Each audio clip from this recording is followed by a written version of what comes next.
ਵਾਹਿਗੁਰੂ ਜੀ ਕਾ ਖਾਲਸਾ ਵਾਹਿਗੁਰੂ ਜੀ ਕੀ ਫਤਿਹ। ਸੰਗਤ ਜੀ, ਸਵੇਰ ਦੇ ਵੇਲੇ ਜੇਕਰ ਤੁਹਾਨੂੰ ਇਹ 3 ਸੰਕੇਤ ਮਿਲਣ ਤਾਂ ਸਮਝ ਜਾਇਓ ਕਿ ਪਰਮਾਤਮਾ ਵਾਹਿਗੁਰੂ ਜੀ ਦੀ ਕਿਰਪਾ ਆਪ ਜੀ ਤੇ ਹੋ ਗਈ ਹੈ।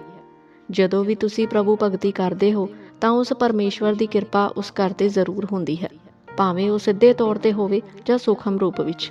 ਕਈ ਵਾਰ ਤੁਹਾਨੂੰ ਇਹੋ ਜਿਹੀਆਂ ਚੀਜ਼ਾਂ ਵੀ ਮਹਿਸੂਸ ਹੋਣ ਲੱਗ ਜਾਂਦੀਆਂ ਹਨ ਕਿ ਜਦੋਂ ਵੀ ਪਰਮਾਤਮਾ ਵਾਹਿਗੁਰੂ ਜੀ ਦੀ ਕਿਰਪਾ ਤੁਹਾਡੇ ਘਰ ਵਿੱਚ ਹੋਣ ਲੱਗੀ ਹੋਵੇ। ਕਈ ਵਾਰ ਤੁਸੀਂ ਉਹਨਾਂ ਚੀਜ਼ਾਂ ਨੂੰ ਦੇਖ ਵੀ ਸਕਦੇ ਹੋ। ਇਸ ਲਈ ਅੱਜ ਅਸੀਂ ਆਪ ਜੀ ਨਾਲ ਗੱਲ ਕਰਾਂਗੇ ਉਹਨਾਂ 3 ਸੰਕੇਤਾਂ ਬਾਰੇ, ਜਿਨ੍ਹਾਂ ਨਾਲ ਤੁਸੀਂ ਜਾਣ ਸਕੋਗੇ ਕਿ ਪਰਮਾਤਮਾ ਵਾਹਿਗੁਰੂ ਜੀ ਦੀ ਕਿਰਪਾ ਆਪ ਜੀ ਦੇ ਘਰ ਪਰਿਵਾਰ ਤੇ ਹੋ ਗਈ ਹੈ ਅਤੇ ਉਹ ਤੁਹਾਡੇ ਅੰਗ ਸੰਗ ਹਨ। ਸੰਗਤ ਜੀ, ਕਈ ਵਾਰ ਮਨੁੱਖ ਇਹ ਸਮਝ ਨਹੀਂ ਪਾਉਂਦਾ ਅਤੇ ਨਾ ਹੀ ਉਸ ਨੂੰ ਪਤਾ ਲੱਗ ਪਾਉਂਦਾ ਹੈ ਕਿ ਪ੍ਰਭੂ ਪਰਮਾਤਮਾ ਵਾਹਿਗੁਰੂ ਜੀ ਦੀ ਉਸ ਮਨੁੱਖ ਦੇ ਘਰ ਪਰਿਵਾਰ ਉੱਤੇ ਕਿਰਪਾ ਹੋ ਗਈ ਹੈ। ਪਰ ਇਹੋ ਜਿਹੇ ਕਈ ਮਨੁੱਖ ਦੇਖਣ ਵਿੱਚ ਆਉਂਦੇ ਹਨ ਜੋ ਕਦੇ ਪ੍ਰਭੂ ਭਗਤੀ ਇੱਕ ਦਿਨ ਕਰਦੇ ਹਨ, ਦੂਜੇ ਦਿਨ ਨਹੀਂ ਕਰਦੇ, ਫਿਰ ਸਿਮਰਨ ਧਿਆਨ 2-4 ਦਿਨ ਲਈ ਕਰ ਲਿਆ, ਫਿਰ ਕੁਝ ਦਿਨ ਵਿੱਚ ਛੱਡ ਦਿੱਤਾ। ਇਹ ਸਭ ਕੁਝ ਇਹੋ ਜਿਹੇ ਮਨੁੱਖ ਆਮ ਤੌਰ ਤੇ ਕਰਦੇ ਦੇਖੇ ਗਏ ਹਨ, ਜਿਸ ਕਰਕੇ ਪਰਮਾਤਮਾ ਵਾਹਿਗੁਰੂ ਜੀ ਦੀ ਜੋ ਕਿਰਪਾ ਹੋ ਰਹੀ ਹੁੰਦੀ ਹੈ ਜਾਂ ਹੋਣ ਵਾਲੀ ਹੁੰਦੀ ਹੈ, ਫਿਰ ਉਹ ਹੋਣੀ ਹੀ ਬੰਦ ਹੋ ਜਾਂਦੀ ਹੈ, ਕਿਉਂਕਿ ਉਹਨਾਂ ਦੀ ਜੋ ਅਸੀਂ ਸੇਵਾ ਜਾਂ ਨਾਮ ਸਿਮਰਨ ਭਗਤੀ ਸਾਡੇ ਵੱਲੋਂ ਹੋ ਰਹੀ ਹੁੰਦੀ ਹੈ, ਉਸ ਨੂੰ ਉਹ ਰੋਜ਼ਾਨਾ ਕਰਨਾ ਬੰਦ ਕਰ ਦਿੰਦੇ ਹਨ, ਆਲਸ ਕਰਨ ਲੱਗ ਜਾਂਦੇ ਹਨ, ਜਿਸ ਦਾ ਉਹਨਾਂ ਨੂੰ ਪਤਾ ਹੀ ਨਹੀਂ ਚੱਲ ਹੁੰਦਾ ਅਤੇ ਉਹ ਇਸੇ ਵਿੱਚ ਹੀ ਪਰਮਾਤਮਾ ਵਾਹਿਗੁਰੂ ਜੀ ਦਾ ਨਿਰਾਦਰ ਹੀ ਕਰ ਬੈਠਦੇ ਹਨ। ਜਿਵੇਂ ਕਈ ਲੋਕ ਆਮ ਤੌਰ ਤੇ ਕਹਿੰਦੇ ਹਨ ਕਿ ਅਸੀਂ ਪਿਛਲੇ ਕਈ ਸਾਲਾਂ, ਮਹੀਨਿਆਂ ਜਾਂ ਦਿਨਾਂ ਤੋਂ ਭਗਤੀ ਕਰਦੇ ਆ ਰਹੇ ਹਾਂ, ਪਰ ਸਾਨੂੰ ਅਜੇ ਤੱਕ ਕੋਈ ਫਲ ਨਹੀਂ ਮਿਲਿਆ, ਸਾਡੀ ਕੋਈ ਅਰਦਾਸ ਨਹੀਂ ਪੂਰੀ ਹੋਈ। ਇਸ ਲਈ ਸੰਗਤ ਜੀ, ਇਹਨਾਂ 3 ਸੰਕੇਤਾਂ ਤੋਂ ਆਪ ਜੀ ਜਾਣ ਸਕਦੇ ਹੋ ਕਿ ਤੁਹਾਡੇ ਘਰ ਪਰਿਵਾਰ ਉੱਤੇ ਪਰਮਾਤਮਾ ਵਾਹਿਗੁਰੂ ਜੀ ਦੀ ਕਿਰਪਾ ਹੋ ਰਹੀ ਹੈ ਜਾਂ ਨਹੀਂ।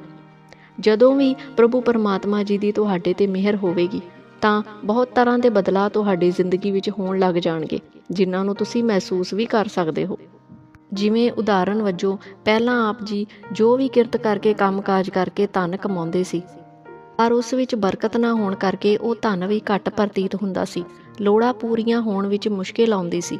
ਪਰ ਪਰਮਾਤਮਾ ਵਾਹਿਗੁਰੂ ਜੀ ਦੀ ਮਿਹਰ ਹੋਣ ਨਾਲ ਧਨ ਵਿੱਚ ਬਰਕਤ ਹੋਣ ਲੱਗ ਜਾਂਦੀ ਹੈ। ਜੋ ਧਨ ਕਦੇ ਪੂਰਾ ਨਹੀਂ ਸੀ ਪੈਂਦਾ, ਉਸ ਵਿੱਚੋਂ ਸਾਰੇ ਕਾਰਜ ਸਿਰੇ ਚੜ੍ਹਨ ਲੱਗ ਜਾਂਦੇ ਹਨ। ਜੇਕਰ ਇਹੋ ਜਿਹੀਆਂ ਕੁਝ ਨਿਸ਼ਾਨੀਆਂ ਤੁਸੀਂ ਮਹਿਸੂਸ ਕਰਦੇ ਹੋ ਤਾਂ ਤੁਸੀਂ ਇਹ ਸਮਝ ਸਕਦੇ ਹੋ ਕਿ ਪ੍ਰਭੂ ਜੀ ਦੀ ਕਿਰਪਾ ਤੁਹਾਡੇ ਉੱਤੇ ਹੋ ਗਈ ਹੈ। ਸੰਗਤ ਜੀ, ਹਰ ਮਨੁੱਖ ਦੇ ਜੀਵਨ ਵਿੱਚ ਸੁੱਖ ਅਤੇ ਦੁੱਖ ਉਸ ਮਨੁੱਖ ਦੇ ਕਰਮਾਂ ਅਨੁਸਾਰ ਆਉਂਦੇ ਹੀ ਰਹਿੰਦੇ ਹਨ।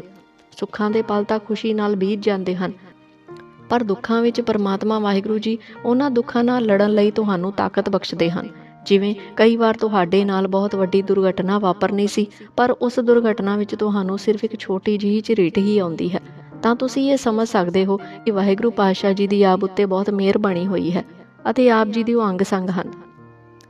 ਇਹਨਾਂ ਗੱਲਾਂ ਨਾਲ ਆਪ ਜੀ ਸਮਝ ਸਕਦੇ ਹੋ ਕਿ ਵਾਹਿਗੁਰੂ ਜੀ ਤੁਹਾਡੇ ਅੰਗ ਸੰਗ ਹਨ ਅਤੇ ਆਪ ਜੀ ਨੂੰ ਇਹ ਭਰੋਸਾ ਵੀ ਕਰਨਾ ਪਵੇਗਾ, ਕਿਉਂਕਿ ਜੋ ਭਰੋਸਾ ਹੁੰਦਾ ਹੈ ਉਹੀ ਸਭ ਤੋਂ ਵੱਡੀ ਤਾਕਤ ਹੁੰਦੀ ਹੈ।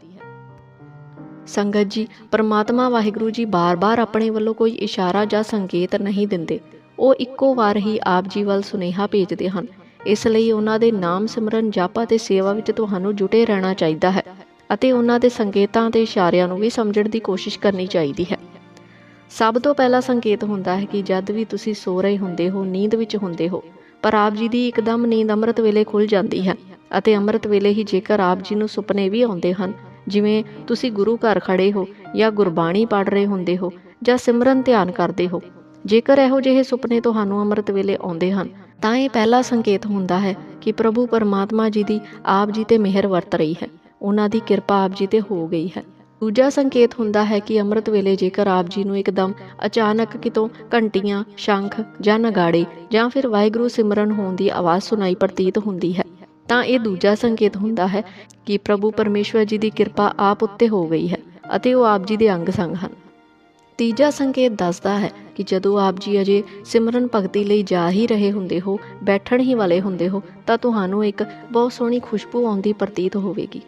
ਜ਼ਿਆਦਾਤਰ ਇਹ ਖੁਸ਼ਬੂ ਉੱਥੇ ਆਵੇਗੀ ਜਿੱਥੇ ਆਪ ਜੀ ਆਪਣਾ ਰੋਜ਼ਾਨਾ ਧਿਆਨ ਸਿਮਰਨ ਕਰਦੇ ਹੋਵੋਗੇ ਜਾਂ ਜਿੱਥੇ ਆਪ ਜੀ ਨੇ ਆਪਣੇ ਘਰ ਵਿੱਚ ਆਪਣੇ ਪਾਤਸ਼ਾਹ ਜੀ ਲਈ ਜੋ ਅਸਥਾਨ ਸਿਰਜਿਆ ਹੈ, ਉੱਥੇ ਵੀ ਹਰ ਵੇਲੇ ਤੁਹਾਨੂੰ ਖੁਸ਼ਬੂ ਆਉਂਦੀ ਹੋਵੇਗੀ, ਜਿਸ ਨਾਲ ਪੂਰੇ ਘਰ ਵਿੱਚ ਹੀ ਆਪਣੀ ਆਪ ਇੱਕ ਵਧੀਆ ਖੁਸ਼ਬੂ ਦਾ ਵਾਤਾਵਰਨ ਅਤੇ ਮਾਹੌਲ ਮਹਿਸੂਸ ਹੋਵੇਗਾ।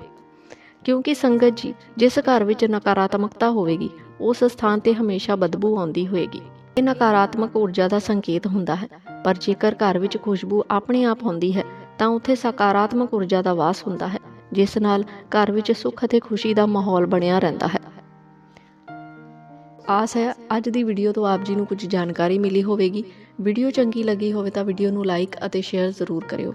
ਵਾਹਿਗੁਰੂ ਜੀ ਕਾ ਖਾਲਸਾ, ਵਾਹਿਗੁਰੂ ਜੀ ਕੀ ਫਤਿਹ।